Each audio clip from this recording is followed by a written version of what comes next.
Buenas. Hola, profe. Hola, profe. Buenas tardes. Hola. Buenas tardes, doctora. Buenas tardes. Ahí está. Hola, María. Hola, ¿cómo Buenas andás, tardes. Lorena? Hola, Bueno, profe. Hola, buenas tardes.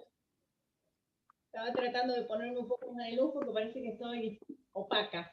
Bueno, hoy, chicos, vamos a hablar del tema 10, que es todo lo que sea órganos societarios, y vamos a empezar a desarrollar ese tema.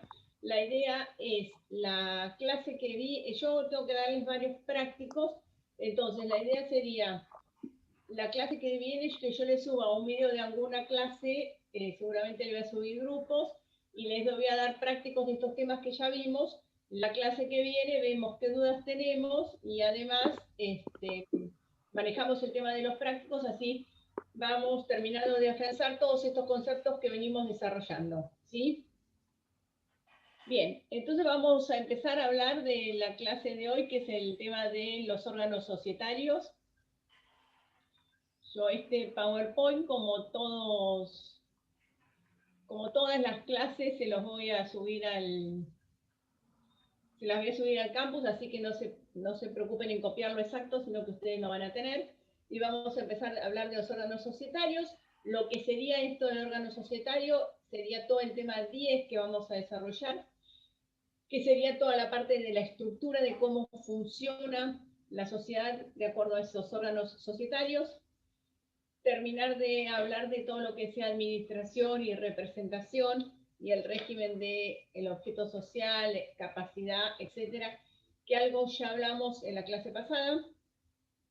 Lo que sea la infracción a la organización plural, lo que es la diferencia de administración y representación, cuál es la responsabilidad de los administradores y cómo deben actuar estos administradores.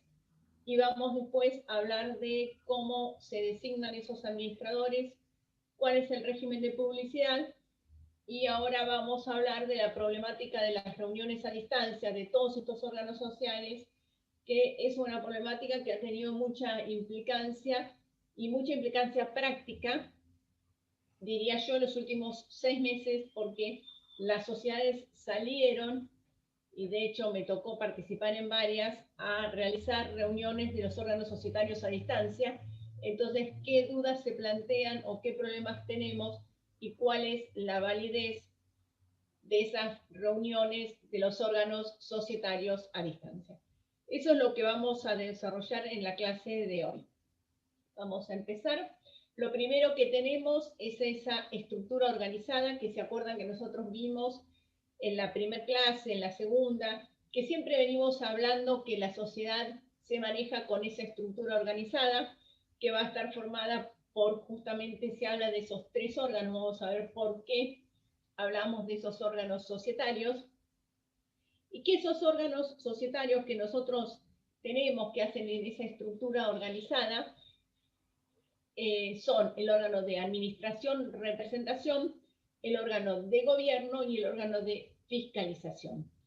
Ese órgano de administración y representación es el que más hemos desarrollado y que cumple funciones internas, de gestión interna, y es el que está facultado para representar o para obligar o para vincular a la sociedad frente a los terceros. Después tenemos el órgano de gobierno, el órgano de representación, que es el que está facultado para obligarla, el órgano de gobierno, que es el que está formado por todos los socios y que van a tomar decisiones que son importantes, trascendentales, y otras decisiones que hacen al giro societario. Ese órgano de gobierno nosotros nos vamos a tener en los diferentes tipos societarios, en las sociedades de personas, en las sociedades de responsabilidad limitada y en las sociedades por acciones. Pero donde más instrumentado está, o más detallado está, es justamente en las sociedades por acciones, donde ese órgano se denomina asamblea y se dividen por los temas que tocan entre asamblea ordinaria y asamblea extraordinaria. Entonces, la asamblea ordinaria se realiza todos los años y aprueba las cuestiones de gestión, llámese estados contables, llámese remuneración de los directores, llámese distribución de utilidades, llámese aprobación de la constitución de reservas.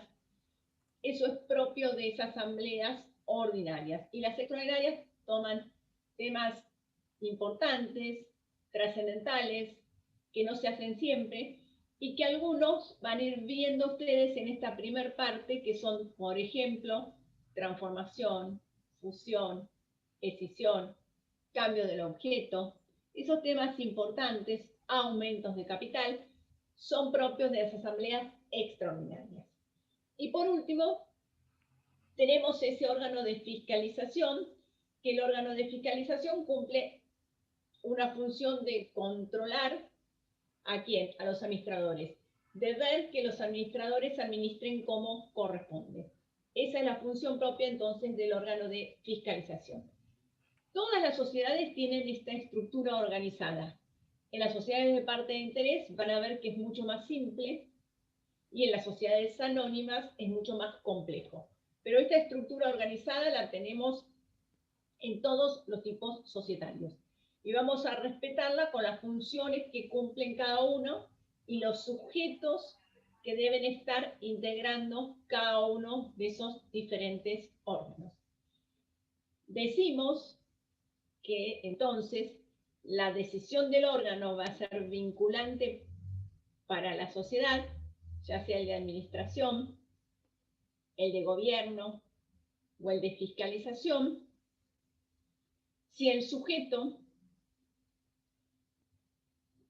que lo está integrando es aquel que la ley dice que debe integrarlo o el estatuto dice que debe integrarlo y la decisión que toman es propia de ese órgano.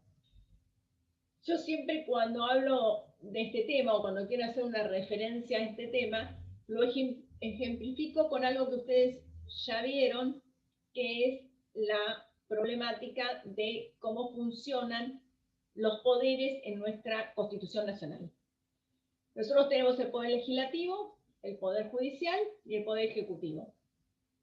Si yo les digo a ustedes que se van a sentar en la Cámara de Senadores todos los gobernadores y vicegobernadores de cada una de las provincias y van a sancionar una ley, ustedes van a decir que la ley no es válida porque los que se tienen que sentar son los senadores.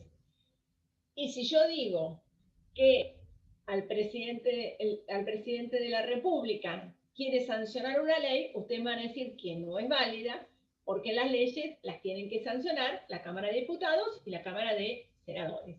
Bueno, de la misma manera, para que ustedes se den una idea, funciona esta estructura societaria. Para que una decisión del órgano de gobierno, llámese asamblea en las sociedades anónimas, reunión de socios en las sociedades de responsabilidad limitada, sea válida, sea vinculante para la sociedad, los sujetos que tienen que estar sentados en esa reunión son aquellos que conforme a la ley o el estatuto están facultados para ello, es decir, los socios, y la materia tiene que ser propia del órgano de gobierno. Lo mismo surge con el órgano de administración. Para que la decisión sea válida, tiene que estar sentado aquel que conforme a la ley, el estatuto o el reglamento está facultado para ello, y el acto tiene que ser propio del órgano de administración. Y lo mismo los representantes. Esas serían las estructuras que nosotros tenemos, entonces, en base a esa estructura organizada que habla de y que es manejada por los órganos societarios. Bien, ¿qué tenemos con la administración y representación? Con la administración y representación surgieron diferentes teorías para ver cómo la sociedad manifestaba su voluntad. El problema es cómo la sociedad manifiesta su voluntad. La sociedad nosotros dijimos que es un contrato, y ese contrato tiene que tomar decisiones y vincularse con los terceros. Si cualquiera de nosotros queremos comprar un auto, vamos y compramos un auto y vamos a la concesionaria. Ahora, ¿cómo hace un contrato, que es la sociedad, tiene personalidad y tiene personalidad jurídica para vincularse? Bueno, ¿cómo hace para vincularse? Eso empezaron a haber diferentes teorías hasta llegar a la teoría organicista. La primera teoría que nosotros tenemos con respecto a esto es una teoría que habla de la teoría del mandato. Y esta teoría del mandato dice que los socios le dan a los representantes instrucciones a los efectos de que los representantes van a ser los que van a actuar en carácter de mandatarios de los socios, que son los que dan instrucciones para que los representen. Pero ¿qué pasa? Si nosotros decimos que es una teoría del mandato que lo dan los socios, se dice que cómo hace la sociedad para tomar la decisión, porque son los socios los que están dando el mandato. Entonces, si el mandato lo dan los socios, la sociedad nos está vinculando. Entonces nace una segunda teoría que habla de una teoría de mandato de la sociedad. Entonces dice que la sociedad, en carácter demandante, da a los representantes facultades para que los representen y estos van a ser los mandatarios. Pero acá también nos volvemos a la misma problemática. ¿Cómo hacemos para que la sociedad tome decisiones para dar esas instrucciones? Entonces nace otra tercera teoría, que es la teoría de la representación legal. Y esta teoría de la representación legal dice que se considera a los administradores funcionarios o representantes necesarios instituidos por la ley. Es decir, que la propia ley es la que establece que los administradores y los representantes son los representantes que la ley establece. Pero también nos volvemos al mismo tema. ¿Cómo hace para vincular a la sociedad con esta decisión que toman los representantes? Luego nacen algunas teorías menores, que esta teoría del contrato fiduciario, es una teoría que nace en Norteamérica basada en la confianza y dice que el vínculo, lo que une la relación de los administradores con la sociedad, está basado en la confianza. Y tenemos otra teoría en Alemania que dice que el vínculo, la relación de los administradores, los directores, con la sociedad es una relación de trabajo y que esta es como los directores estarían facultados para vincular a la sociedad frente a terceros. Esta teoría es muy criticada porque si tiene una relación de trabajo, son subordinados, y si son subordinados, alguien tiene que darle impartirle las órdenes, y quién le imparte las órdenes y cómo hace la sociedad para impartir las órdenes. Y así es como llegamos a la teoría organicista o la teoría del órgano, que esta teoría del órgano es la que adopta nuestra ley de sociedades. Nuestra ley de sociedades adopta la teoría del órgano, que dice esto.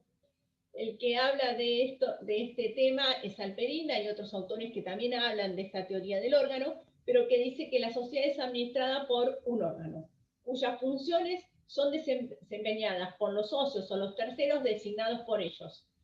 Estos socios o terceros no son mandatarios de la sociedad, sino funcionarios de la misma.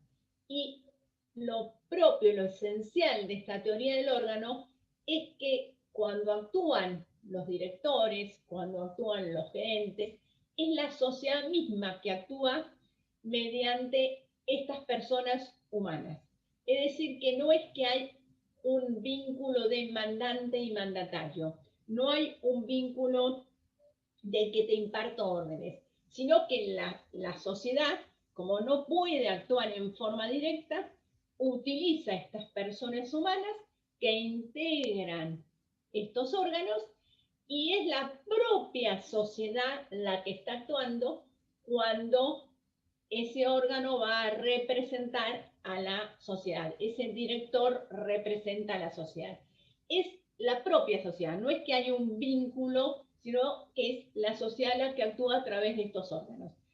Esta doctrina organicista tiene relación con la doctrina que habla de la personalidad y que dicen que la personalidad de las sociedades es un recurso técnico del legislador, y ese recurso técnico que sería que utiliza la personalidad para que la sociedad pueda obligarse, pueda tener esa personalidad, entonces usa el recurso técnico de darle a ese contrato personalidad. Y también entonces esa sociedad que tiene personalidad va a obligarse a través de los representantes, pero es la propia sociedad que actúa cuando actúan estas personas físicas. Esta doctrina del órgano, hay algunos autores como Nissen la critican porque dicen que es una ficción, que no se puede decir que es la sociedad a la que se está vinculando. Pero en la práctica, si bien existen críticas, nosotros nos vamos a encontrar que nuestra ley de sociedades la adopta en el artículo 58, que ya hablamos, ¿se acuerdan que en la clase pasada hablamos mucho del 58? Bueno, hoy volvemos sobre el 58. Y el 58 que dice que el administrador o representante que de acuerdo con el contrato o disposición de la ley tenga la representación de la sociedad, obliga a esta por todos los actos que no sean notoriamente extraños al objeto social. El notoriamente extraño al objeto social lo vimos en la clase pasada, y hoy, fíjense que dice administrador o representante que de acuerdo al contrato tenga la facultad de representarla. Entonces, ese es el que está facultado para obligar a la sociedad.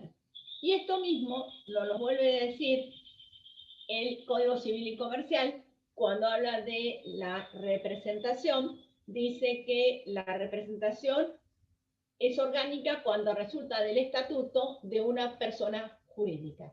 Es decir, que algo que nosotros teníamos en la Ley General de Sociedades hasta la unificación del Código Civil y Comercial y que no se discutía y se aplicaba para las sociedades comerciales en ese momento, hoy por hoy se aplica para todas las sociedades conforme al artículo 58, y el 358 de nuestro Código Civil y Comercial lo ratifica para el resto de las personas jurídicas.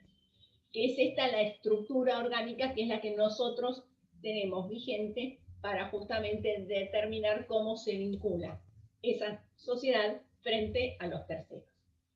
Bien, esta estructura orgánica va a ser más simple en la sociedad colectiva, y en la sociedad colectiva, salvo que el contrato diga otra cosa, todos los administradores van a representar a la sociedad. En una sociedad de responsabilidad limitada, el órgano que administra se llama gerencia. Algo vimos en alguna clase, ¿se acuerdan que hicimos un cuadrito de los diferentes tipos? Bueno, ese cuadrito de los diferentes tipos, que tal vez cuando lo vieron en la clase era como, ¿por qué hablamos de estos temas? Bueno, hablamos de estos temas porque cuando vamos viendo los temas específicos volvemos a hacer referencia a eso, y si no tenemos una noción de esos temas es como que nos cuesta más comprenderlos. Entonces, en la SRL, que el órgano que administra es la gerencia, la representación, es decir, que los que están facultados para obligarla, en principio va a ser todos los gerentes. Y eso se llama indistinta. Es decir, que cualquier gerente que firme va a obligar a la sociedad. Pero, en las sociedades de responsabilidad limitada, se puede establecer que haya un gerente que obligue a la sociedad y el resto no, es decir, que uno solo represente. Somos socios varios y los gerentes Carlos, Marta, que lo tengo acá, y yo. Podemos decir que representación indistinta, entonces cualquiera que firme un contrato va a obligar a la sociedad, o podemos decir que represento yo sola, entonces para que la sociedad quede obligada tengo que yo celebrar el contrato, yo firmar el contrato, o podemos poner que la representación es con la firma de 2 gerentes por lo menos. Entonces, si tengo 3, necesito la firma de 2 para que la sociedad quede obligada. Y en las sociedades anónimas, la ley dice específicamente que el órgano que administra es el directorio, y el que está facultado para representar a la sociedad anónima es el presidente del directorio. Y el vicepresidente en caso de vacancia, impedimento o ausencia. Entonces, fíjense cómo ya vamos viendo esa estructura del órgano de administración, y dentro de ese órgano de administración, que todos, en algunos casos, en algunos tipos, algunos o uno, están facultados para obligar a la sociedad frente a terceros. Eso es propio de esta estructura organicista o de esta teoría del orden. Entonces, la pregunta que un poco ya hablamos es, ¿todos los administradores obligan a la sociedad? No. Esto varía de acuerdo a los diferentes tipos, y tenemos que diferenciar dentro de ese órgano, administración, representación, quiénes son los sujetos que conforme la ley o el estatuto están facultados para administrar, y quiénes son los sujetos que conforme la ley y el estatuto integran ese órgano de administración y están facultados para representar. Fíjense, una pregunta, profesora. Sí. Quería, ¿eso está designado, las personas están designadas dentro del contrato social cuando se constituye la sociedad? Bueno, a ver, está bien tu pregunta, la pregunta que vos haces, y después teníamos acá un ejemplo práctico, pero está muy buena la pregunta que vos haces.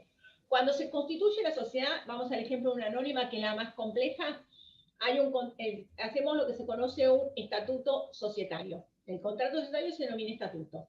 Tiene una parte que es el acta constitutiva y la otra que es el contrato propiamente dicho. La parte del acta constitutiva es donde los socios hacen las manifestaciones. Yo les subí acá al campus un modelo de sociedad anónima de estatuto y un modelo de sociedad de responsabilidad limitada.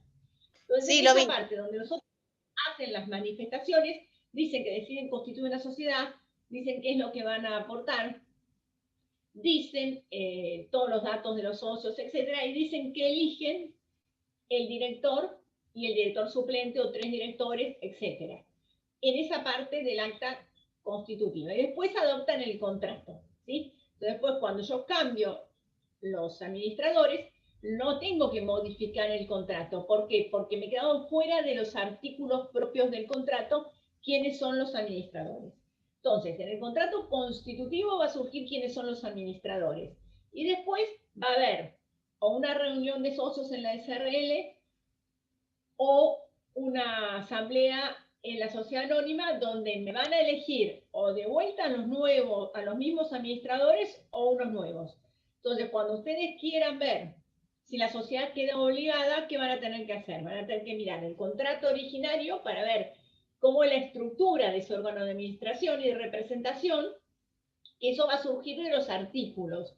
Si es una SRL, por lo general está en el artículo 5º o 6º de los estatutos, en una sociedad anónima está en el 7º o 8º. Entonces ahí van a ver qué dice, cómo es la estructura del órgano de administración. Es decir, en una SRL se va a decir que va a estar administrada por uno o más gerentes designados a tal efecto, quienes representarán en forma indistinta o conjunta.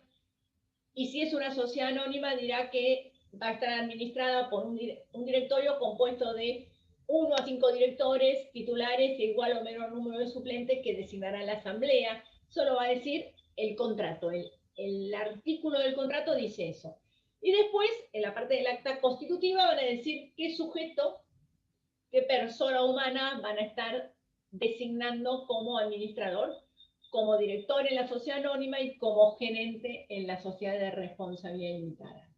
¿Sí? Y después, ¿qué van a tener que hacer ustedes? Controlar si hay algún cambio, para saber si ese gerente o ese director es el que en realidad está hoy administrando a la sociedad y está facultado para representarlo, y van a tener que mirar la otra pata para que la sociedad quede obligada, que es el elemento objetivo, que el acto no sea notoriamente extraño al objeto social. Con eso es lo que ustedes tendrían que ver para ver si la sociedad queda obligada o no. No sé si te respondí todo lo que preguntaste. Sí, profe, perfecto, perfecto. Bueno, sí. Bien, entonces, igual un poquito vamos a seguir hablando de estos temas, pero básicamente esa sería la estructura con la que nos vamos a manejar. Entonces vamos a tener este órgano de administración que va a ser todos los administradores, van a ser todos los que se eligieron para ocupar este órgano, y algunos de esos administradores van a ser representantes. Eso va a variar de acuerdo a los tipos. Si ustedes van al cuadro ese que hicimos en la primera clase, van a ver, o en la segunda clase van a ver, cuando hablamos de ese cuadro, que de acuerdo a diferentes tipos me va a decir cómo es este órgano de administración y representación. ¿Sí?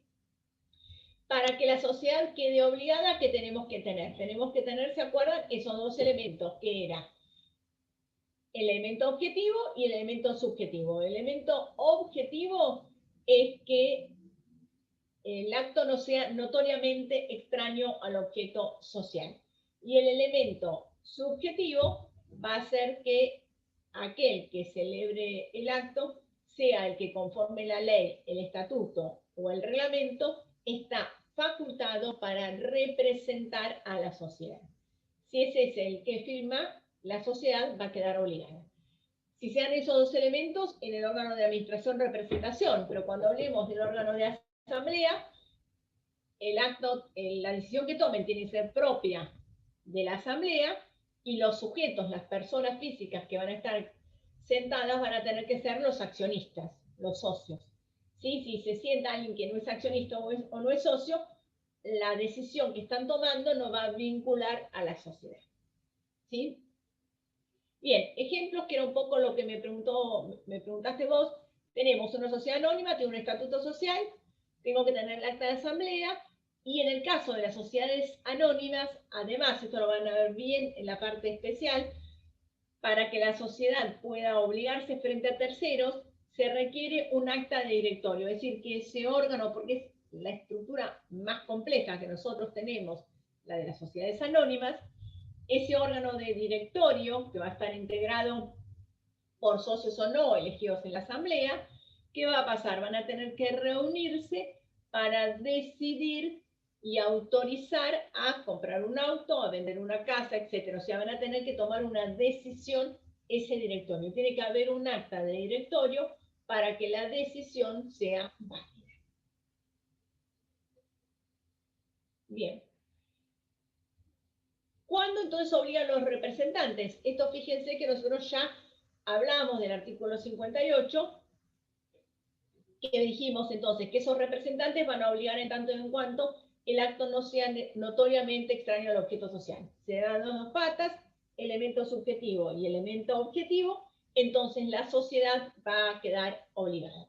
Vamos a ver este régimen de infracción a la organización plural, qué es lo que quiere decir y cuáles son esos casos de infracción a la organización plural, pero qué quiere decir. Pero en principio general, para que la sociedad quede obligada, tienen que firmar aquellos que están facultados para representarla. En el caso de la sociedad anónima es el presidente del directorio, y en el caso de la SRL, por ejemplo, una sociedad colectiva, van a ser aquellos que el estatuto diga que los representan, que puede ser indistinta, que es lo más común, o puede ser representación conjunta, es decir, que necesito la firma de dos administradores por lo menos.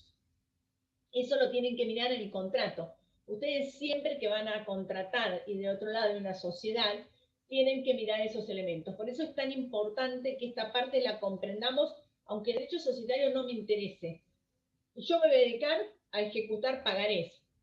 Bueno, esta parte a mí me va a interesar. ¿Por qué me va a interesar? Porque cuando del otro lado haya una sociedad, hay determinados elementos que nosotros vamos a tener que conocer y que saber. ¿Cuáles son las excepciones?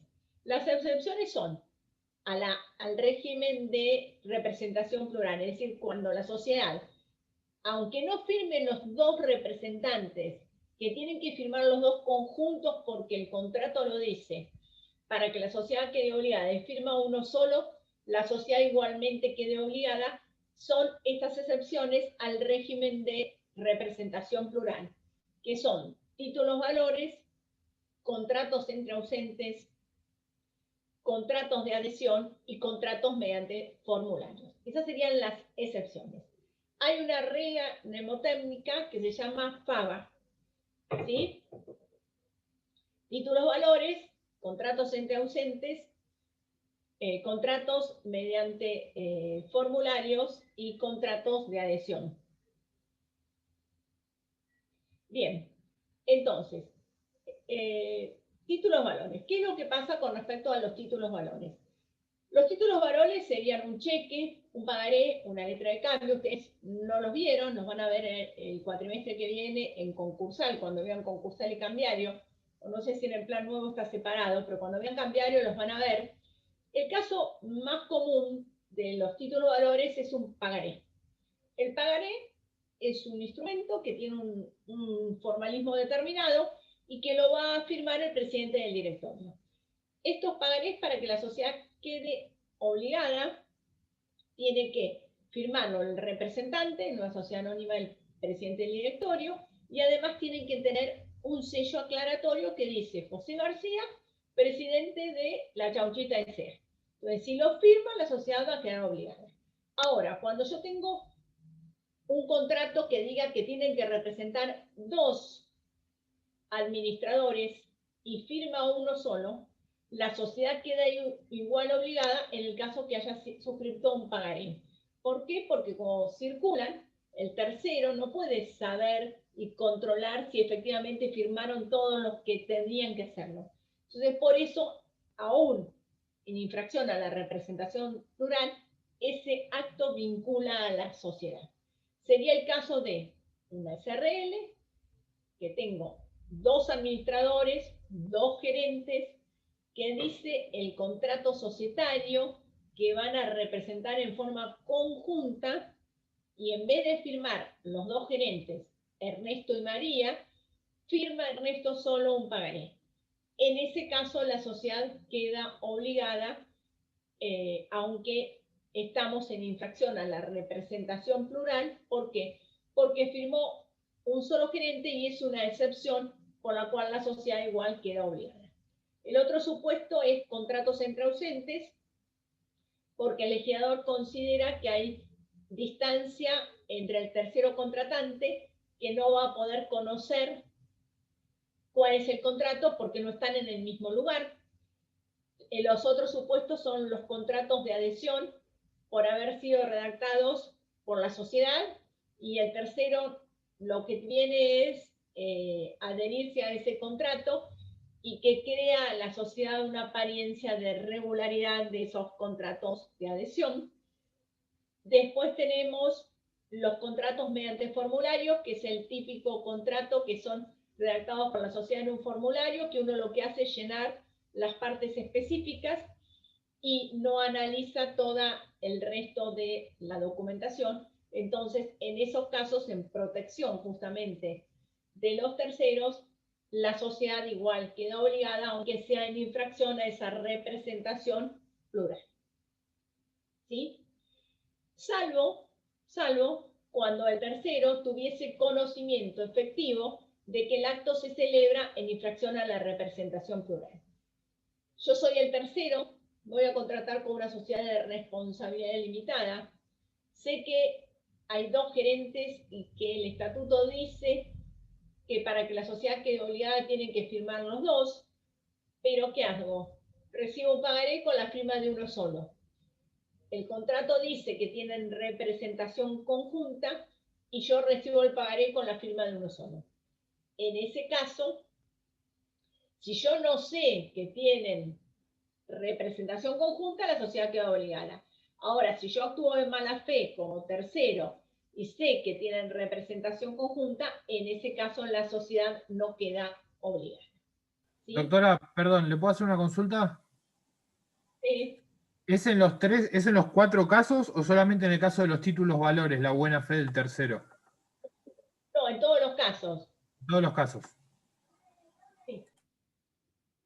Gracias. Bien. Y después tenemos que estas facultades legales de los administradores o representantes respecto de los terceros no afectan las validez internas o restricciones contractuales y la responsabilidad por su infracción. ¿Qué significa? Si yo tengo una restricción contractual, por ejemplo, en un contrato que yo diga que para obligar a la sociedad, para vender un inmueble, necesito una asamblea que lo apruebe, esa es una restricción interna.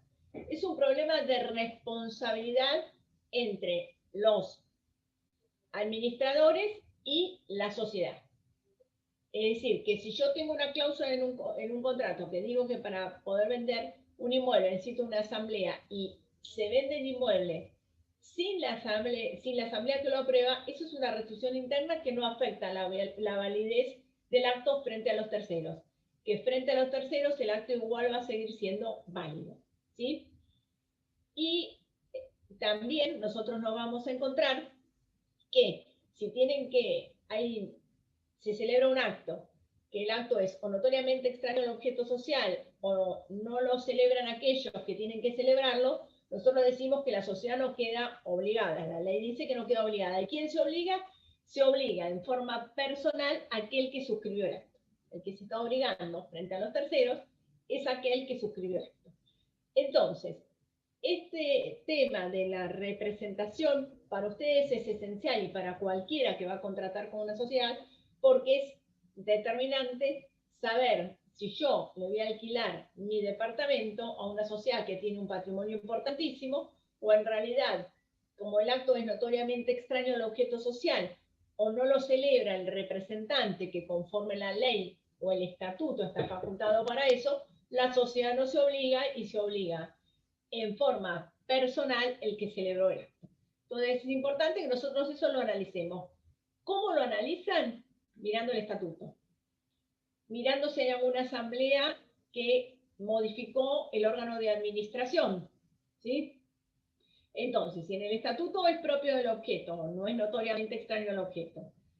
Si el administrador inscripto es ustedes perfectamente van a saber que la sociedad se va a vincular. Si tengo representación plural, el acto lo van a tener que firmar los dos representantes, los tres representantes, todos los que diga el contrato para que la sociedad quede vinculada. ¿Sí? Entonces, ¿cuáles son las funciones de esos administradores? Bueno, los administradores tienen que desarrollar el objeto social, conservar los bienes de la sociedad, afectar los bienes de cambio al giro ordinario de la empresa y evitar a través de una política comercial prudente el agravamiento de la responsabilidad patrimonial de la sociedad y, por supuesto, lograr que los socios se puedan llevar utilidades. ¿Por qué lograr que los socios se puedan llevar utilidades? Porque todos queremos ser socios para podernos llevar utilidades. ¿Sí? Hay algunos casos, para algunos temas específicos, que se puede llegar a pedir una asamblea que apruebe una venta de algo. Si yo tengo una sociedad que tiene un único bien que es un buque pesquero, y la sociedad va a vender el buque pesquero, y con eso no podría seguir desarrollando su objeto social, se puede decir que es una causal disolutoria. Entonces, en ese caso, se pediría una asamblea que apruebe la venta del buque pesquero. ¿Por qué? Porque es el único bien con el cual desarrolla el objeto. O sea, cuando es el único bien que desarrolla el objeto, uno lo tiene que analizar y en esos casos pedirle a la parte que va a vender que haga una asamblea que apruebe la venta de ese bien. ¿Por qué? Porque en ese caso se puede considerar que es una causal disolutoria. Hay alguna jurisprudencia en algún momento que ha considerado que es una causal disolutoria. Ahora, si yo tengo una empresa que tiene 20 buques pesqueros y vende uno, va a poder seguir desarrollando su actividad. Si la empresa es Techin y vende una planta o vende alguna planta o algo de su proceso de producción, en realidad va a seguir desarrollando su objeto social y no sería considerada una causal disolutoria, entonces no tendríamos por qué pedirle mayor cantidad de elementos. ¿Sí? ¿Te puedo hacer una pregunta? Sí. Acá habían preguntado, las asambleas extraordinarias, ¿con cuánto tiempo de anticipación deben estar previstas? A su fecha, preguntó un compañero. Y una pregunta mía es si para hacer esa asamblea que es causal disolutoria, sería una asamblea extraordinaria también. A ver, la pregunta de tu compañero no te la escuché, discúlpame. La primera dice, las asambleas extraordinarias, ¿con cuánto tiempo de anticipación deben estar previstas a su fecha de realización? Sí. Y si son extraordinarias. Si yo en realidad estoy convocando una asamblea porque pienso que esa venta puede producir una causal disolutoria, tendría que convocar una asamblea extraordinaria. Las asambleas extraordinarias se van a publicar, lo van a ver en la parte especial, por 5 días en el boletín oficial. Si es una sociedad de 299, además en un diario de mayor circulación de la República, y se publican con no más de un mes de anticipación y con no menos de 10 días antes de la asamblea. ¿Sí? Creo que le contesté las preguntas a los dos. Sí, porque ¿sí? Sí, dos en una, perfecto. Gracias. No, por favor. Bien, ¿alguna otra preguntita? Bueno, entonces con esto nosotros vimos... ¿Se puede hacer una más antes de seguir? Porque me quedé medio en la venta entre ausentes. ¿Qué ejemplo sería? Porque ahí me quedé medio como colgado. ¿Un contrato de venta entre ausentes? Y cualquier contrato de estos que ahora hacemos por internet podría ser un contrato de venta entre ausentes.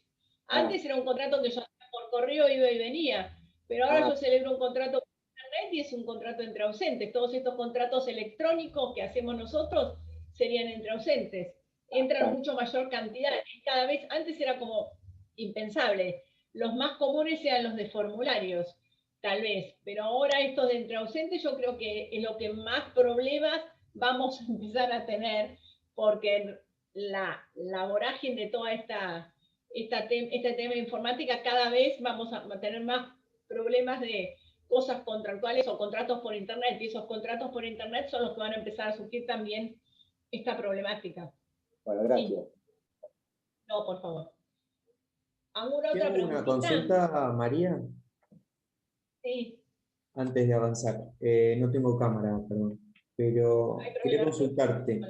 Cuando antes mencionaba que estas facultades legales respecto de los terceros no afectaban internamente la validez de estas restricciones contractuales, sería el caso de que, por ejemplo, en la sociedad tenemos dentro del acto constitutivo, dice que para vender determinados bienes hay que reunirse en asamblea y deliberar y necesita tanta aprobación.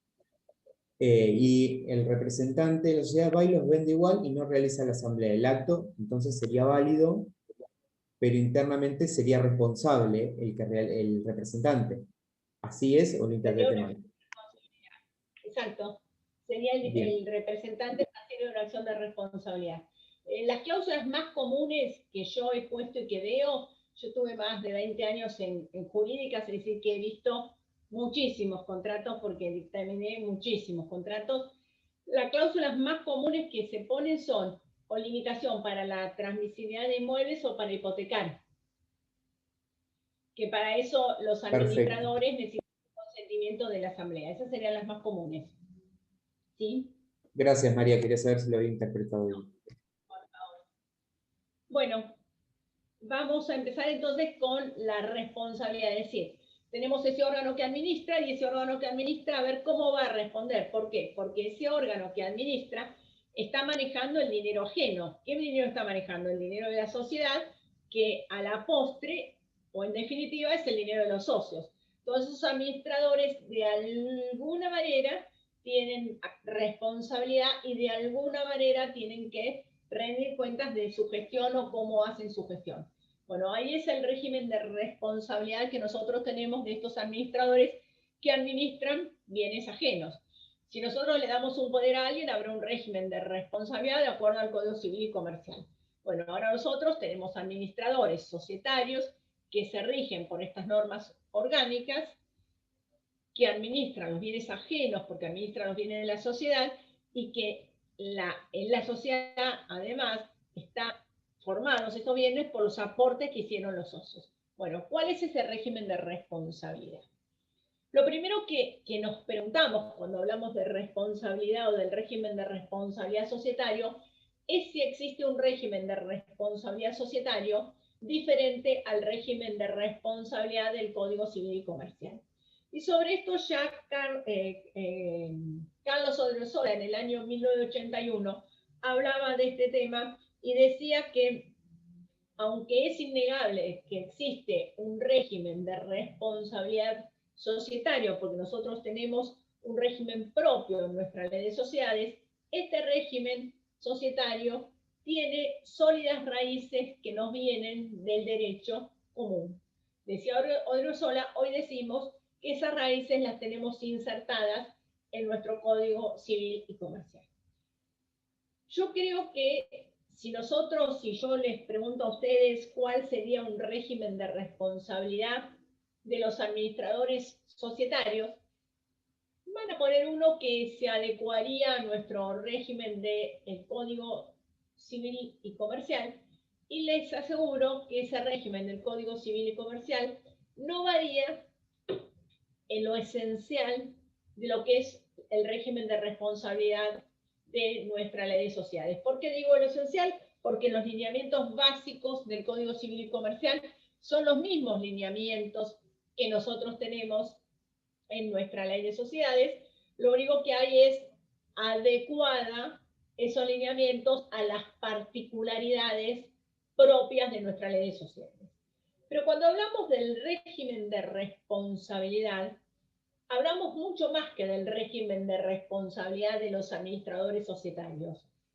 Cuando hablamos del régimen de responsabilidad societaria, fíjense que hablamos del régimen de responsabilidad de los socios, porque hay un régimen de responsabilidad de los socios que nuestra ley tiene varios artículos que responsabilizan a los socios por las acciones propias de los socios, como es el caso del 54.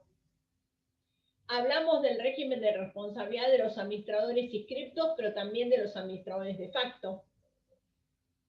Hablamos del régimen de responsabilidad de los síndicos y del Consejo de Vigilancia. Ambos, síndicos y Consejo de Vigilancia, son dos órganos que controlan a los administradores, que la sindicatura es obligatoria en las sociedades del 299, o puede estar integrada por síndicos o por un Consejo de Vigilancia. El Consejo de Vigilancia también lo van a ver bien en la parte especial, pero va a estar integrado de 3 a 15 accionistas.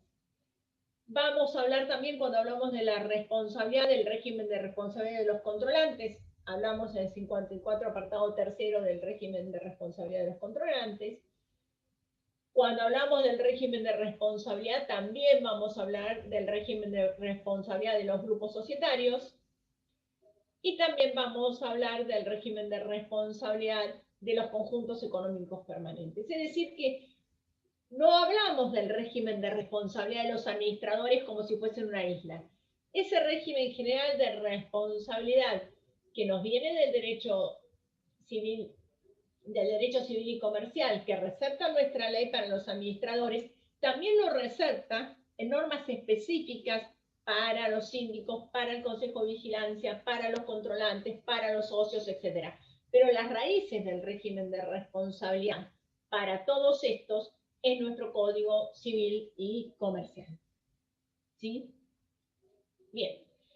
¿Qué dice el Código Civil y Comercial? Fíjense, el Código Civil y Comercial hay dos artículos que hablan como la norma básica de cuál es el régimen de responsabilidad y hablan del deber de lealtad y diligencia, y que los administradores de una persona jurídica deben obrar con lealtad y diligencia y no pueden actuar contrario al interés de la persona jurídica ni favorecer los intereses de una interpósita persona, etc.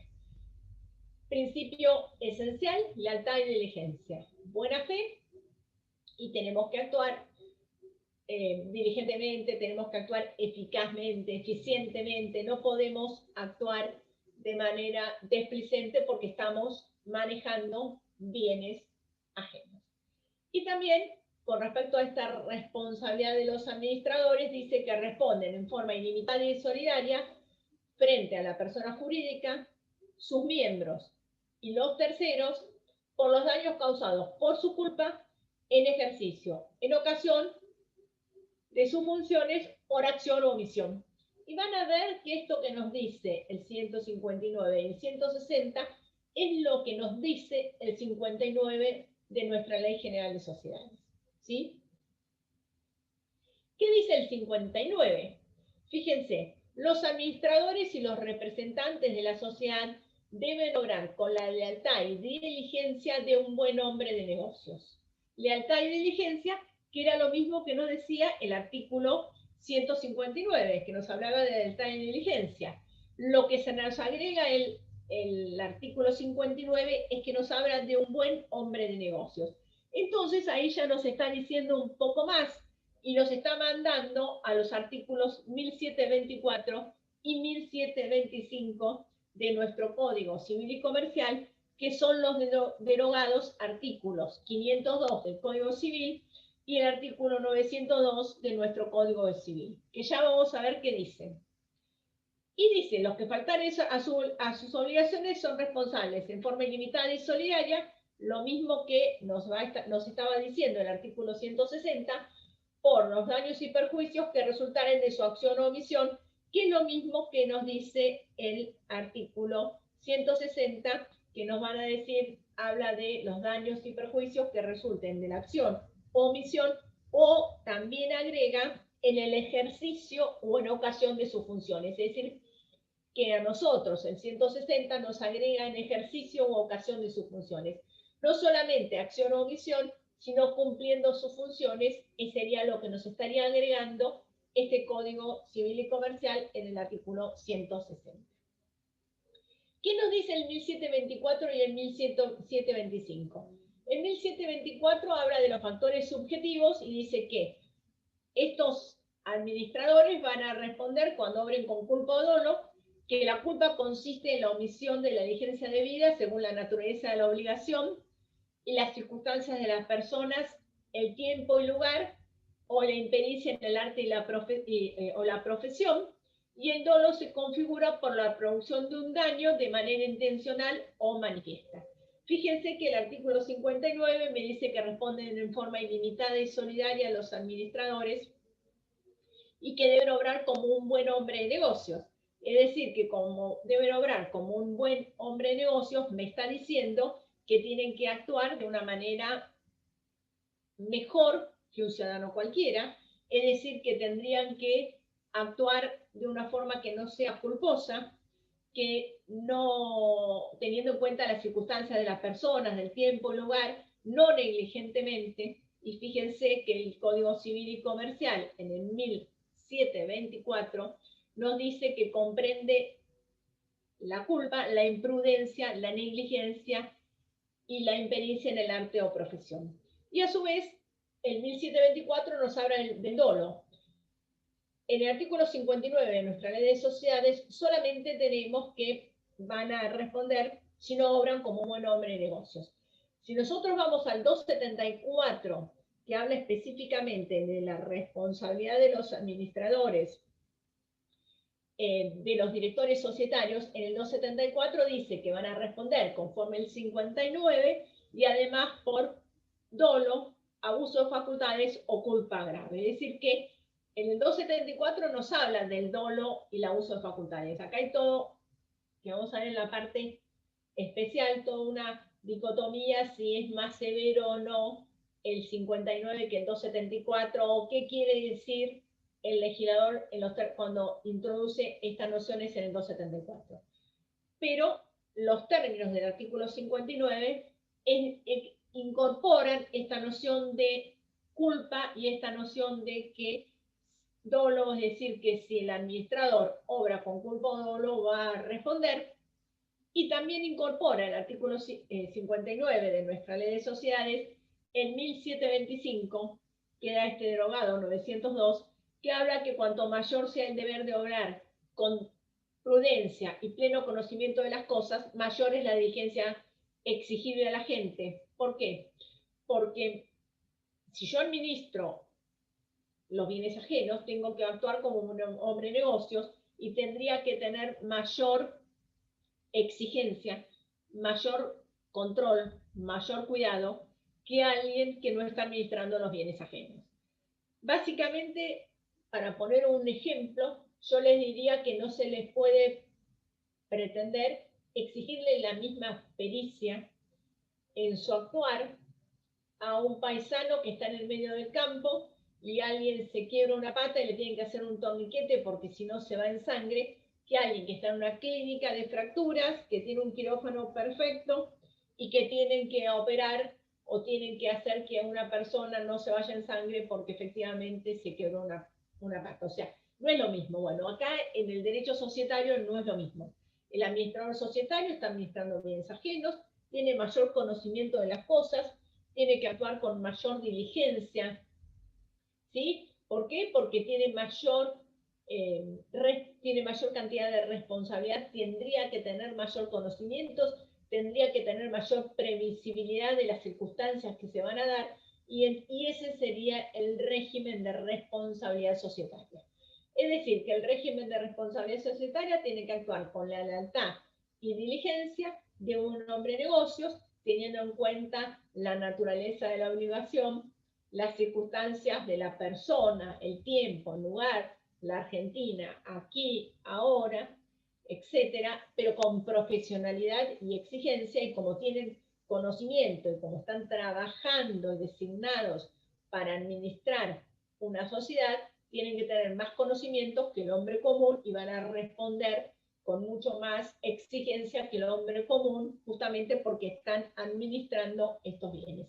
Es decir, que el régimen del artículo 59, del 157 para la SRL, del 274, es el mismo régimen que nosotros tenemos en nuestro Código Civil y Comercial en los artículos 159, 160, 1724 y 1725, que habla del régimen de responsabilidad. Acá les hice un cuadrito, fíjense, 160, 1724, culpa y dolo, y en la ley de sociedades 59, 157 y 274, culpa y dolo. Mientras que en el Código Civil tenemos lealtad y diligencia, también lo tenemos en la Ley General de Sociedades, y en el Código Civil habla que responsabilidad ilimitada y solidaria en el ejercicio u ocasión de sus funciones, y el 59 habla de responsabilidad ilimitada y solidaria de su acción o omisión, es decir, que están hablando del mismo régimen de responsabilidad societaria que en el Código Civil y Comercial. Bien. Estos administradores tienen una conducta calificada, van a tener que actuar con buena fe y van a tener que tener la conducta calificada que habla el 1724, teniendo en cuenta la naturaleza de las obligaciones y las circunstancias de personas, tiempo y lugar, y además tienen que tener la diligencia que tendría un buen hombre de negocios conforme el 59, el 159 y el 1724 del Código Civil y Comercial. Lo otro que se plantea, esta culpa que tienen los administradores, es si se analiza si es una culpa en concreto o si es una culpa en abstracto. Es decir, si para hablar de la culpa de estos administradores yo tengo que tener en cuenta cómo sería la responsabilidad o cómo se debería haber actuado un hombre común, teniendo en cuenta las circunstancias concretas de nuestro país, de la Argentina, de la pandemia, etcétera, o que vamos a tener en cuenta para analizar cómo debería haber actuado un administrador idílico en una sociedad con una economía sin sobresaltos, que se maneje de manera ordenada, que pueda prever de lo que va a pasar de acá a 3 años, es decir, en un país que tenga otras coyunturas de estabilidad, o específicamente tenemos que analizar para ver si el administrador actuó con culpa o no, en caso concreto, las situaciones coyunturales de nuestro país.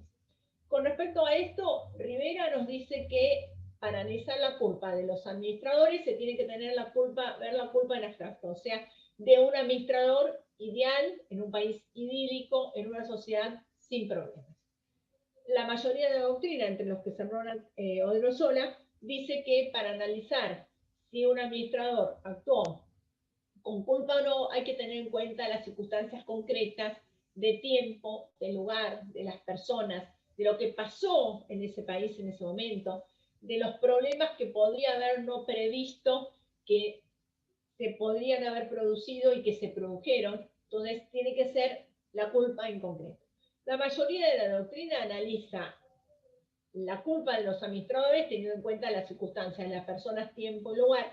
Yo creo personalmente que la culpa es en concreto y específicamente nuestro Código Civil y Comercial en el 1124 nos dice que tenemos que tener en consideración esas circunstancias de personas, tiempo y lugar a los efectos de determinar si nos encontramos ante una culpa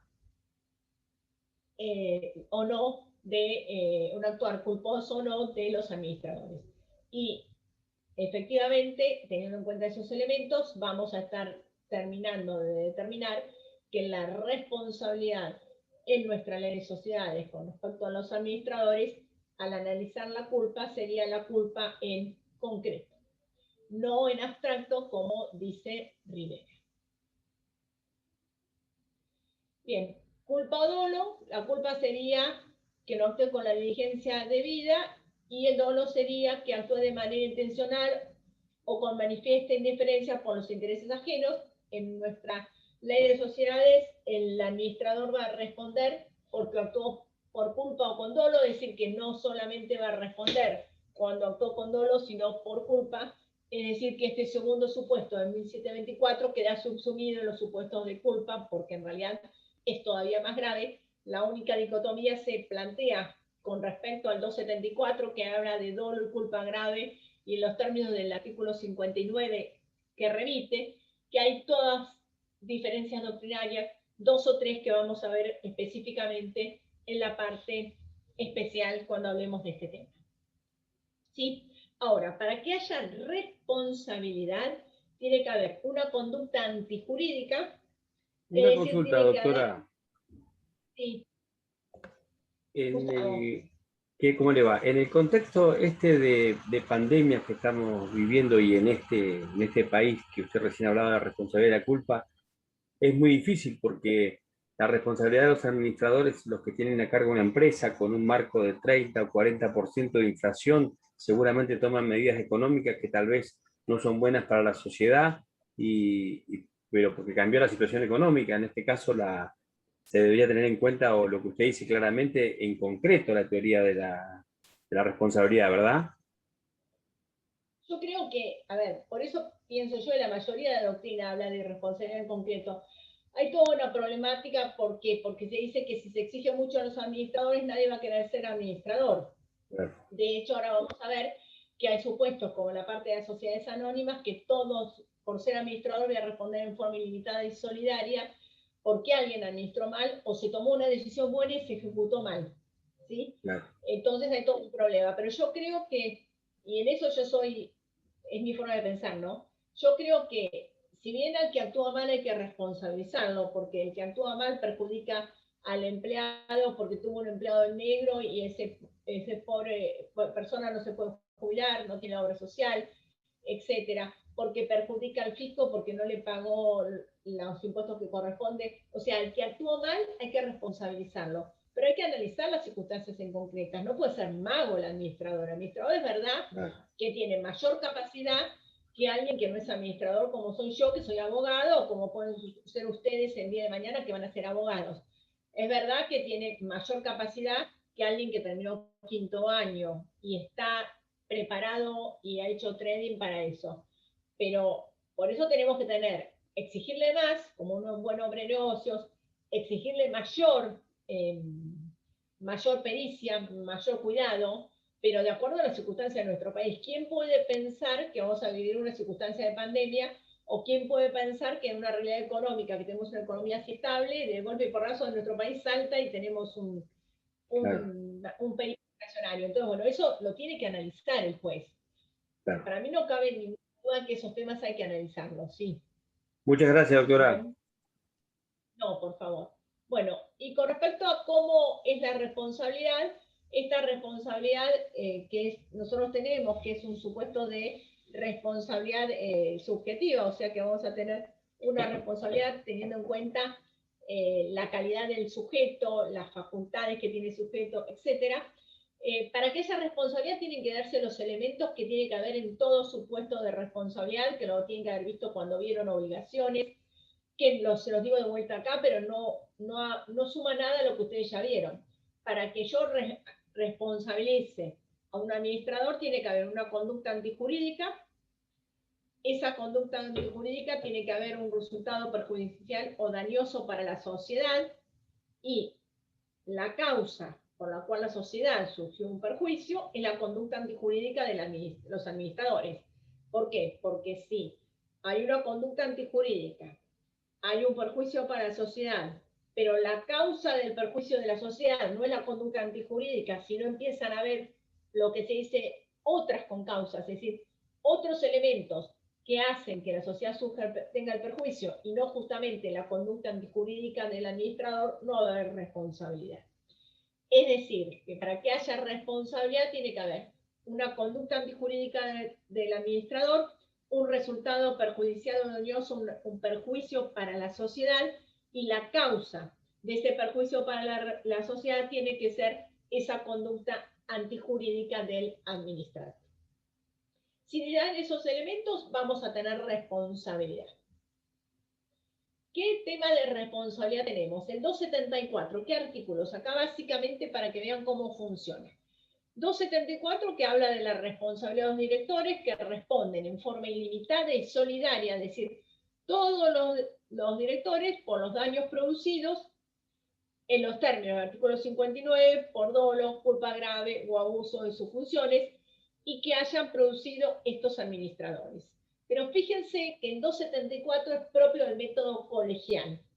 Método colegial también lo vamos a analizar específicamente en la parte de sociedades anónimas, pero lo que dice el método colegial es que el directorio es un colegio. ¿Cómo funciona este colegio como método colegial? Funciona que toma decisiones. Entonces está integrado por 4 directores, se reúnen y toman decisiones. Esas decisiones que toman se difunden a todos los miembros del colegio. Es decir, que si somos 4 directores y yo estoy en desacuerdo, tengo que ejercer una cosa que se llama protesta. Tengo que decir que no estoy de acuerdo y protestar ante el síndico o los accionistas antes que me digan a mí que tengo una responsabilidad. ¿Por qué? Porque si el 75% de ese órgano colegiado que se reunió para tratar esta decisión aprobó tomar y realizar determinada gestión, si yo voto en contra pero no digo nada, voy a responder por el solo hecho de ser director en forma ilimitada y solidaria. Es decir, que si yo fui a la reunión de directorio y me opuse, pero no ejercí esa protesta en términos, en tiempo y forma, como dice la ley, la decisión del directorio se difunde entre todos y todos responden en forma ilimitada y solidaria. Este régimen de responsabilidad ilimitada y solidaria es tan grave que podríamos llegar a decir que hay un director que está en terapia intensiva, o está ahora que estamos con el COVID, que estamos todos que le ponen los famosos respiradores. Está con un respirador porque tiene COVID, pero por el solo hecho de ser director va a responder en forma ilimitada y solidaria. ¿Por qué? Porque ese es el régimen de responsabilidad de los administradores, de los directores de las sociedades anónimas. Que se dice a veces que es un régimen injusto porque el director que no está también va a estar respondiendo. Y además los directores no solo responden por la decisión que se tomó. Tal vez la decisión que se tomó es buenísima, pero después cuando hay que ejecutarla se ejecuta mal. Y entonces, si se produce un perjuicio en la ejecución de esa decisión que es buena, También van a responder en forma ilimitada y solidaria los administradores, directores de la sociedad anónima, que se aplican 274 y tienen este régimen o este método colegial. Diferente es el artículo 157, que habla en la CSRL de la responsabilidad de los gerentes. Cuando se hace la reforma de la 22903, el que hizo la reforma fue el doctor Anaya, hizo toda la parte de las sociedades de responsabilidad limitada.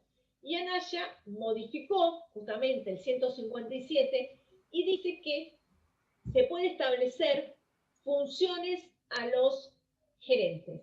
Y en base a esas funciones que tienen los gerentes, el juez, en el momento de determinar si hubo o no culpa, puede analizar qué grado de culpa tiene cada uno de los gerentes y establecer que uno responde con el 40% y el otro tiene el 60% de culpa, y cada uno va a responder con el porcentaje de culpa que tiene. Por eso se dice que el 157 de nuestra ley de sociedades quiebra el principio de, colegial, o el principio de responsabilidad ilimitada y solidaria. Esto se va a aplicar en la gerencia, salvo que en el estatuto se diga que a la gerencia se le aplican las normas de las sociedades anónimas y tengo una gerencia colegiada, entonces se aplicarían los términos y los artículos, el 274 de nuestra ley de sociedades. El 296 y 297 habla de la responsabilidad de los síndicos, y los síndicos van a responder por el incumplimiento de sus funciones de síndico, y van a responder también por los perjuicios que sufra la sociedad como consecuencia de la mala administración, porque ellos no controlaban como correspondían. O sea, por la mala administración de los directores, si ellos no controlan como corresponde, también van a responder. También es severo el régimen de responsabilidad de los síndicos. ¿Quiénes pueden ser síndicos societarios? Abogados o contadores. Es decir, que nosotros podríamos llegar a ser síndicos societarios. Y también nuestra ley tiene supuestos de responsabilidad sin culpa, que es el artículo 78, que habla de la transformación societaria, que no sé si todavía no la vieron, pero cuando la vean se van a dar cuenta que en el caso que se transforme una sociedad y algún socio ejerza el derecho de receso, desde que se ejerce el derecho de receso hasta la inscripción, los administradores van a responder con respecto a ese socio. Y el 183 y 184, que habla del régimen de sociedades en formación, que establece un régimen de imputación y de responsabilidad de los actos de acuerdo a ese régimen de las sociedades en formación, que también va a haber supuestos de responsabilidad sin culpa. En estos dos casos se responde sin culpa, que justamente son supuestos que de alguna manera se critica, o la doctrina critica estos supuestos de responsabilidad sin culpa que tiene nuestra ley de sociedades. Bien. Hasta acá nosotros vimos todo el tema de cómo sería entonces el régimen de responsabilidad societario.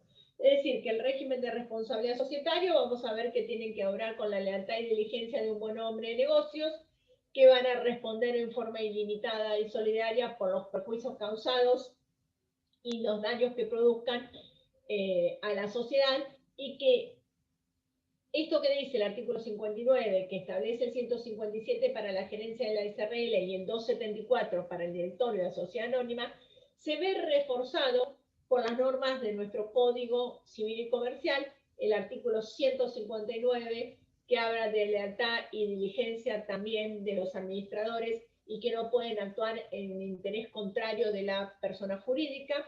También nos habla del artículo 160 del Código Civil y Comercial, que responden en forma ilimitada y solidaria y que van a responder por la culpa o en ocasión de sus funciones o por acción o omisión. Y también los artículos 1724 y 1725 de nuestro Código Civil y Comercial, que nos establece en 1124 cuáles son los supuestos de culpa, que sería esa omisión de no actuar teniendo en cuenta la naturaleza de la obligación o las circunstancias de persona, tiempo o lugar, o también la negligencia o la impericia en el arte o profesión, o el dolo, que es actuar con la intencionalidad de perjudicar, y el 1725, que nos dice a nosotros que cuanto mayor sea el conocimiento de las cosas, mayor va a ser el obrar con prudencia que debemos tener. Es decir, que esas normas del Código Civil y Comercial también redondean el régimen de responsabilidad societario, pero el régimen de responsabilidad societario también tiene esa normativa introducida en los artículos 59, 157 y 274 de nuestra Ley de Sociedades. ¿Sí? Bien. Y los últimos dos puntos que vamos a ver hoy son las modificaciones con respecto a cómo se inscriben, el cambio de los administradores societarios y la problemática hoy que sería la vedette de las reuniones a distancia de los órganos societarios. Con respecto a cómo se inscriben, nosotros tenemos en términos generales que el artículo 60 de nuestra Ley de Sociedades dice que la designación, la cesación de los administradores debe ser inscrita en los registros correspondientes, debe publicarse y la falta de inscripción va a ser aplicable el artículo 12 de nuestra Ley de Sociedades.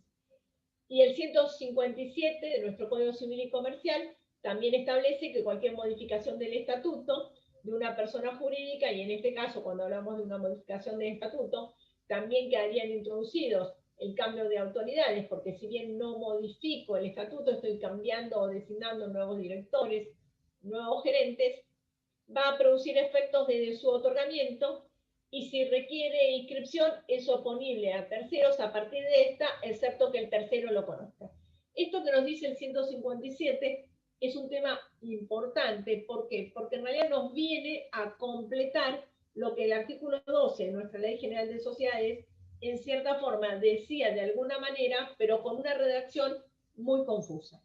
El 157 nos dice claro que las modificaciones no inscriptas van a producir efectos de su otorgamiento. Es decir, que yo cambio el directorio, desde que cambié el directorio va a producir todos sus efectos.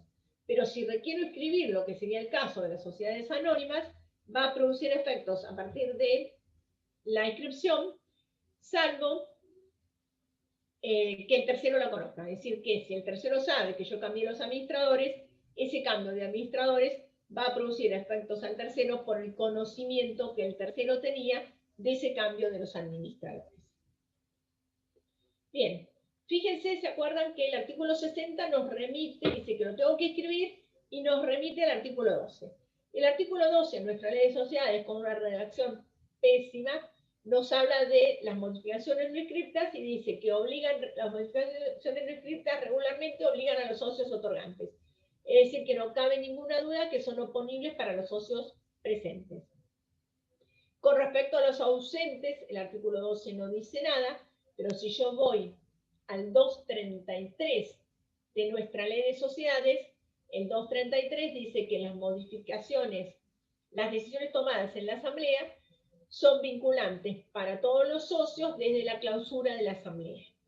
Y si yo voy al 245 de la Ley de Sociedades, la parte de sociedades anónimas, que habla de la problemática del derecho de receso, también me dice que los socios pueden ejercer el derecho de receso y que tienen 5 días los presentes y 15 los ausentes de la clausura de la Asamblea. Es decir, en ambos casos, la clausura de la Asamblea me está produciendo efectos con respecto a los socios presentes y a los ausentes. Porque el plazo para ejercer el derecho de receso no varía si está ausente o presente. Le doy más plazo, pero comienza a correr en el mismo momento. Y con respecto a los terceros, ¿qué nos va a pasar? Este artículo 12 está redactado pésimo porque dice que son inoponibles a los terceros, es decir, el cambio de administrador. No obstante esto, los terceros pueden alegarlos contra la sociedad.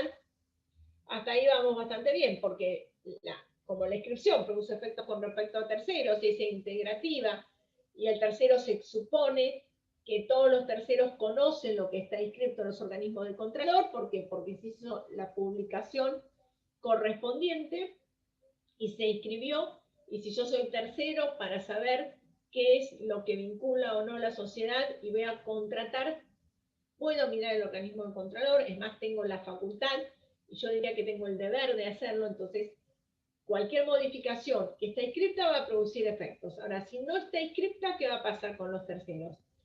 Los terceros la pueden alegar a la sociedad si lo conocieron, pero la sociedad no se los puede alegar a los terceros. Y acá me dice, el artículo 12 dice que son inoponibles a los terceros, no obstante, los terceros, pueden alegarlos contra la sociedad y los socios, coma, salvo las sociedades por acciones y las sociedades de responsabilidad limitada. Y acá este salvo es lo que la jurisprudencia y la doctrina no terminan de entender qué es lo que dice, y el 157 en cierta forma viene a ordenar esto porque dice que si requiere inscripción, va a ser oponible a los terceros a partir de la inscripción, excepto que el tercero los conozca. Es decir, que yo cambié el administrador. Si el tercero sabe que el Juan García no es más administrador y conoce que no es más administrador, va a producir efectos aunque no esté inscrito. Ahora, si yo cambié el administrador, no lo inscribí y el tercero no sabe que no lo inscribí, esa modificación no produce ningún efecto. En cierta forma lo que me está diciendo es, la inscripción, lo que está escrito, se supone que todos los conocemos. Lo que no está escrito va a producir efectos con respecto a los terceros si se prueba que el tercero lo conocía. ¿Por qué? Porque se suple la falta de inscripción con el conocimiento de tercero. Ahora, si no se prueba que de alguna manera el tercero lo conocía, esa falta de inscripción no se suple con nada, entonces no va a producir efectos. ¿Por qué? Para dar seguridad jurídica. Ese es el régimen de los administradores. Es importantísimo, pero importantísimo, cuando compran paquetes accionarios o sociedades que cambien los administradores. Si yo dejo el director viejo inscripto, firma un pagaré o un mutuo, obliga a la sociedad. Mi cliente compró, por ejemplo, una sociedad que tiene un barco. Si yo no cambio los administradores y quedan inscriptos los administradores anteriores y celebran un mutuo, firman un pagaré, la sociedad queda obligada. ¿Por qué? Porque el tercero no sabía. Entonces es importante que cambiemos los administradores cuando yo compro. Y también es importante que cuando yo vendo el paquete accionario, no solamente me ocupe de transferir las acciones, que es cómo se está distribuido el capital de esa sociedad y es la forma en que los socios tienen su participación en la sociedad, sino también me tengo que ocupar, si soy director, que cambie el elenco del directorio. Recuerdo cuando yo estaba en jurídicas, que vino un contador que era socio de una sociedad que tenía muchísimos problemas. ¿Y qué pasó? Vendieron el paquete accionario a alguien que teóricamente iba a ser solvente, y me dice, mira, tengo estos problemas, me está intimando Arba y AFIP por infracciones formales y porque no están cumpliendo con las cargas sociales, y me están intimando a mí como director, y yo ya me fui, me dice, yo no estoy más. Y yo, ¿qué hiciste para irte? Y ya está, vendí el paquete accionario.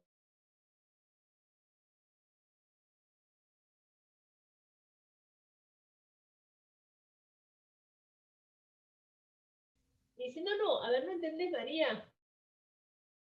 Las acciones y me las pagaron. Sí, te fuiste de socio, pero además tenés que irte de director, ¿sí? Entonces, para irte de director, ¿vos qué tenés que hacer? Tenés que hacer una asamblea que elija nuevos directores y inscribirlo en jurídicas. Si yo lo escribo en jurídicas, me voy del directorio. Si no lo escribo en jurídicas, yo no me voy del directorio y sigo respondiendo frente a los socios, frente a terceros, frente a la FIP, por las infracciones que están cometiendo. Entonces es importantísimo que si yo vendo, me vaya. Si yo compro, que se vaya el director anterior y inscribir el nuevo director. Además de la inscripción en los organismos de Contralor, tanto AFIP como ARBA, las normas tributarias de provincia o nación, exigen que yo comunique para desligarme de la responsabilidad al organismo de Contralor. Es decir, que yo tengo que informar a ARBA e informar a AFIP el cambio de directorio. Yo personalmente, cuando tengo un director que se va de una sociedad, le informo a ARMA, le informo a FIT y mando carta de documentos. Si es, por ejemplo, una sociedad que se dedica al rubro alimenticio, a SENASA. A los que tienen inspecciones, a los que contratan, si es de comercio exterior, le mando a aduana. O sea, para que sepan que yo ya no, que mi cliente no está más directorio en esos institutos o en esos lugares que son emblemáticos. ¿Sí? Entonces, es importantísimo la inscripción. ¿Por qué? Porque va a producir efectos a terceros con respecto a cuando esté inscripto, el cambio de directorio, salvo que el tercero sepa que yo no soy más director. Mientras que no se inscribe, ¿qué pasa? El director viejo sigue obligando a la sociedad. El director nuevo también me lo obliga, pero el viejo, si es Transfuguetti, también sigue obligando a la sociedad. ¿Está? Y si yo soy director y me fui, voy a responder por lo que hacen mal los que vienen. ¿Por qué? Porque no lo inscribí al cambio. Y una vez que yo me fui, esta gente, ¿qué les pasó? Querían renunciar para que les inscriban y intimarlos. Y la sede social, ¿dónde estaba? En la casa del que había vendido. Me decía, la sede está en mi casa. ¿Dónde te intimo? A vos mismo. Imposible, nunca lo iban a inscribir. Logramos, en ese caso, por medio de una asamblea que teníamos, inscribir el cese. Pero bueno, es importantísimo tomar esos recaudos cuando ustedes venden paquetes accionarios, transfieren paquetes accionarios. ¿Sí?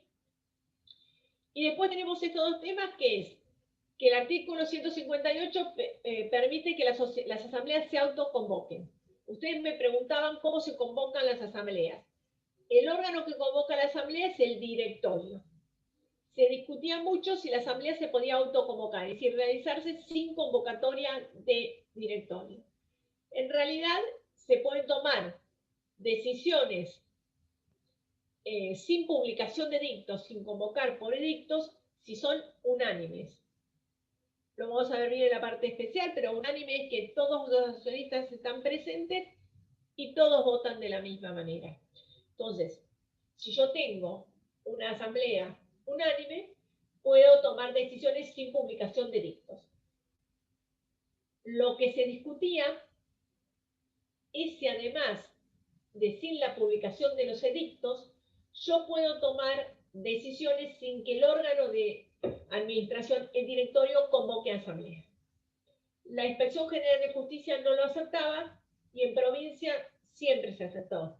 De que yo me recibí abogada hace más de 30 años y que trabajé hace más de 30 años, ya estaba en la Dirección Provincial de Personas Jurídicas yo, siempre se aceptó que las asambleas unánimes, donde todos los socios votan de la misma forma y donde están todos presentes, se tomasen sin necesidad de convocatoria del órgano de administración.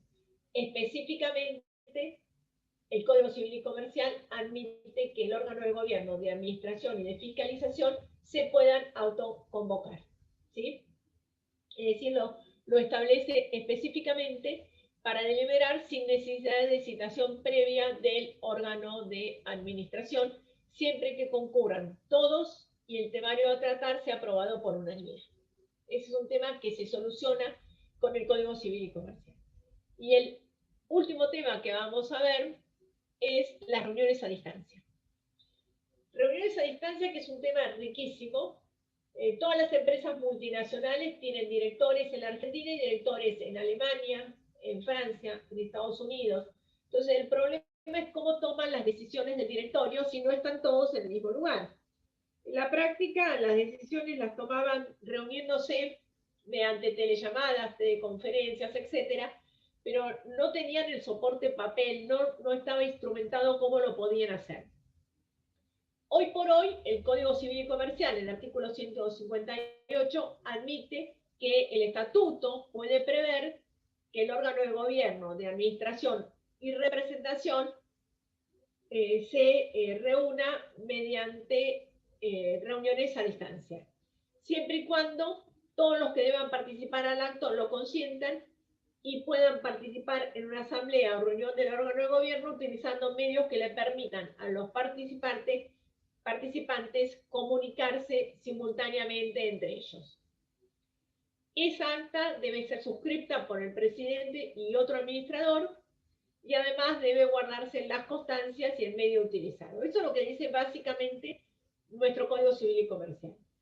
Pero si bien esto básicamente lo dice nuestro Código Civil y Comercial, ¿qué pasó? El año pasado, cuando las sociedades no podían aprobar balances porque no podíamos reunirnos por la pandemia, cuando no se podían tomar decisiones porque no se podían reunir, empezaron a ver cómo se tomaban las resoluciones a distancia.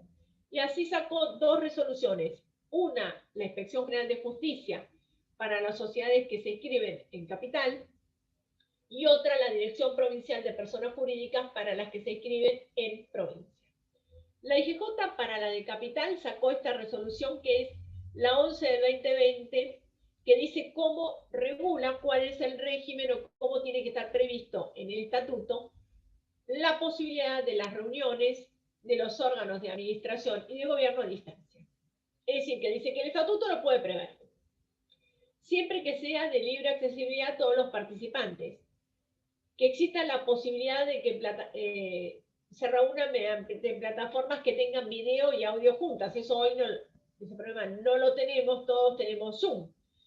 Que la participación de voz y con voto de todos los miembros del órgano de fiscalización en su caso. Que la reunión sea grabada en un sistema digital o soporte digital. Y que el representante guarde la copia de la misma por 5 años que esté a disposición de los accionistas.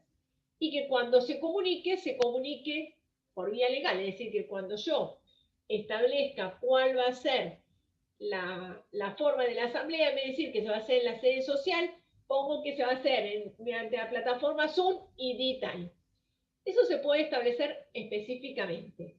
El problema es qué pasaba con las que el estatuto no lo permitía.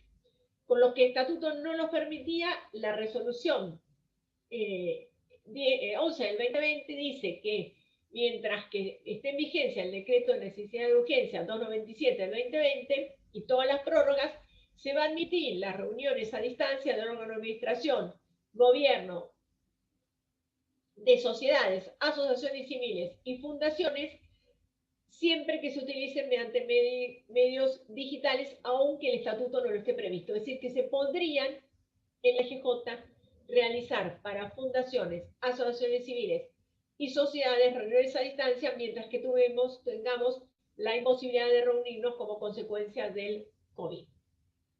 ¿Qué es lo que pasa en provincia? Provincia sacó una disposición que establecía esta problemática de las reuniones a distancia, también en el año pasado, en el 2020, que es la disposición 30 del 2020, no se ve, pero es la 30, y establece que se pueden realizar reuniones a distancia para que se celebren mediante plataformas informáticas, etcétera, y que también se pueden realizar, aunque el estatuto no lo prevé específicamente. ¿Pero qué me dice? Pero me dice que si el estatuto no lo prevé, yo tengo que publicar edictos y los accionistas tienen un plazo, tengo que poner un plazo hasta que los socios o accionistas se pueden oponer a que se haga mediante una plataforma virtual, que ese plazo puede ser un plazo que no podrá ser inferior a 5 días. Y además dice que tengo que poner cuál va a ser el ID, tengo que poner cómo van a entrar, tengo que poner un mail para que haya comunicación, tiene que guardarlo en una forma virtual el administrador o el que lleve la plataforma. Además me dice a mí que lo tiene que firmar el administrador. ¿Qué nos pasa con esto? Con jurídicas nos pasa que como los accionistas tienen la posibilidad de oponerse a que se haga virtual, ¿qué pasa? Si no quieren hacer una asamblea, basta que un accionista se oponga para que efectivamente la asamblea no se realice en forma virtual en provincia. Que eso es lo que me pasó a mí. Y después cuando uno empieza a analizar de esto, yo llevé una ponencia, recuerdo, a unas jornadas de Derecho Contable, que hablaba de estas reuniones a distancia, con el contador Besana. Cuando uno empieza a analizar toda esta problemática de las reuniones a distancia, nos vamos a encontrar que las reuniones a distancia de asambleas vinieron, en muchos aspectos, vinieron para quedarse. Y que los problemas que tenemos son los mismos problemas, muchos que los que tendríamos si fuesen presenciales. Por ejemplo, un problema es yo no puedo entrar con el ID. Y bueno, si es presencial, toco timbre y nadie me atiende. Es lo mismo, me puede pasar lo mismo. que no tenga problemas de conectividad. Y bueno, a ver, si voy en auto, puede ser que el auto se rompa y no llegue, es decir, que tengo que conectarme con más de una computadora, estar seguro que tengan el internet. Después el otro tema que hay que guardarla en una plataforma virtual. Bueno, en una que nosotros tuvimos, que convocamos nosotros, lo guardamos en una que se llama blockchain, que justamente encripta y queda claro que es esa la asamblea a la que nosotros guardamos específicamente. También cuando yo hago una asamblea presencial, voy con un escribano para que le abra un acta. Bueno, cuando hago virtual, también tengo que estar con un escribano para que le abra un acta de lo que efectivamente pasó. Pero también empiezan a surgir otros problemas. Por ejemplo, ¿cómo acredito el poder? Yo voy con apoderado, ¿cómo acredito el poder? Porque yo el poder llevo el poder y lo muestro en el momento. ¿Y cómo acredité el poder? Se lo paso virtualmente para que me lo miren. O sea, hay problemas que son propios de la virtualidad. Hay otros problemas que son propios de la asamblea y se van a mantener. Pero, por ejemplo, el cómo acredito el apoderado es un tema que, de hecho, yo tenía un cliente que existía una posibilidad de ir por poder y específicamente terminó yendo el cliente. ¿Sí? ¿Qué me pueden decir? Que no es necesario que vaya por poder. Si es virtual, puede hacerlo uno en China, el otro en Japón y el otro en la Argentina. Pero bueno, puede ser alguien que no tenga ganas de ir a una asamblea. Y la ley me permite que vaya por apoderado. Y no me dice que la virtual no podría ir. Pero bueno, es un supuesto. O sea, es como que vino para quedarse, que si las asambleas son conflictivas, la asamblea virtual es complicadísima. Pero si es una asamblea que estamos todos de acuerdo, que es unánime, la asamblea virtual para las sociedades donde todos los socios no están en el mismo lugar es utilísimo. Doctora, igualmente en este caso de que un socio se quisiera oponer a la asamblea, también no se hace, digamos, a la asamblea que sea virtual, también no se puede hacer pesar el decreto de necesidad de urgencia por esta situación excepcional que se vive en el mundo, en este caso en Argentina. Bueno, justamente cuál es el tema. Yo esto lo analicé bastante. En la EGJ no da la posibilidad, dice que se pueden hacer todas. Pero en provincia, cuando nos sacaron, dice que alguien se puede oponer. Entonces ya lo dijo. Claro. Porque haya un socio que se oponga, ya está. De hecho, yo en una que tuve virtual, que logré, la asamblea me la vieron a convocar, pedí asamblea, me la vieron a convocar el 30 de marzo del 2020. Con el tema de la pandemia, no se podía hacer asamblea. Logré que me convocasen para el 29 de diciembre del 2020 virtual. Yo dije, esto va a venir uno y me va a impugnar la asamblea nada más, ¿entendés? Para que efectivamente decirme que se opone y no se haga. Uno de ellos, porque eran varios que estaban en contra. El presidente del directorio me está convocando, se va a oponer uno y me dice, bueno, no lo puedo hacer porque uno se opuso. O sea, da pie a esas chicanas.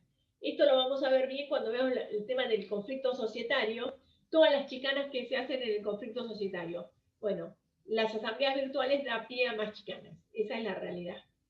Muchas gracias, doctora. Por favor. Bueno, esto es un práctico que se los voy a subir como práctico, lo vemos en la otra clase, y con esto nosotros terminaríamos hoy. No sé, preguntas que quieren hacer, dudas que tengan, lo que quieran, chicos.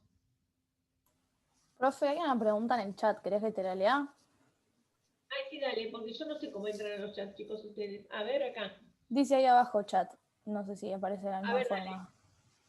Dice, ¿el director suplente tiene participación en las reuniones del directorio o solo se computan para el quórum los titulares? El director suplente es como el jugador de fútbol que está en el banco de suplentes, no existe hasta que sube de titular. Es decir, que el director suplente no se computa ni para el quórum, ni para las mayorías, ni tiene que ir. Es más, es muy probable que no lo dejen entrar. Es una mala práctica en las sociedades que tienen un director titular y un director suplente hacer participar a los suplentes. ¿Sí? Porque en realidad el director suplente no existe, no tiene ninguna responsabilidad tampoco. Así como el director suplente no vota, no va a la asamblea, no tiene nada. Está por las dudas si al titular le pasa algo para subir, pero mientras tanto no cumple ninguna función.